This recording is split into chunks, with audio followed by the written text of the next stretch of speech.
যে আমি বিয়ে করতে চাই, তখন আমার চাকরি ছিল না।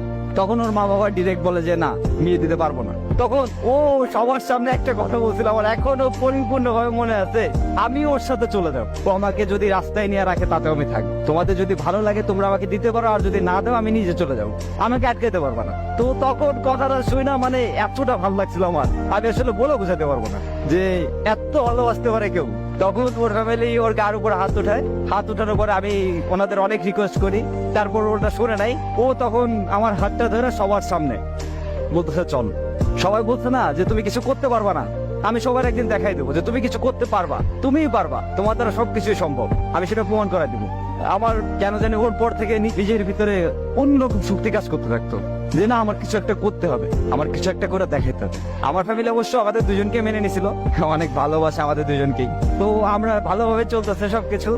আমার ওই যে জেদটা, যে আমার বউ বলছিল যে না, তোমার কিছু একটা করে দেখাতে হবে আর তুমি পারবা, সেই জেদে আজকে আমি অনেক ভালো কিছু হয়ে গেছে জীবনে। একটা জিনিস কি জানেন, খুশি থাকার জন্য টাকা পয়সার দরকার হয় না। টাকা পয়সা আজ আছে কাল না, টাকা পয়সা আজকে নাই তো কাল আসবে, আসবে কিন্তু কিন্তু এমন একটা মানুষ দরকার, এমন একটা ভালোবাসার মানুষ দরকার, যে মানুষটা আপনার শেষ অবধি আপনার পাশে থাকবে, আপনার কাছে থাকবে, আপনাকে ভালোবাসে আপনার হাতটা শক্ত করে জড়াতে রাখবে। মানে যেমনই পরিস্থিতি হোক, যেমন অবস্থা হোক, সে মানুষটা সবসময় আপনাকে বলবে যে আরে আসি তো, তুমি টেনশন করতেছো কেন, আমি আসি না, তুমি ভয় পাও কেন, আমি কি চলে যাইতেছি, তুমি এত কিছু করতেছো তো শুধু আমার জন্য। তাহলে আমি যদি এতটুকু এই সামান্যতায় যদি থাকতে পারি তোমার কাছে, তাহলে তুমি কেন থাকতে পারবে না, তাই না? তো থাকো তুমি আমার সাথে, এটাই হবে আমার, আর কিছু লাগবে না। জীবনটা ছোট, আর এই ছোট জীবনে ভালোবাসার মানুষটাকে পেয়ে গেলে যে আনন্দটা অনুভব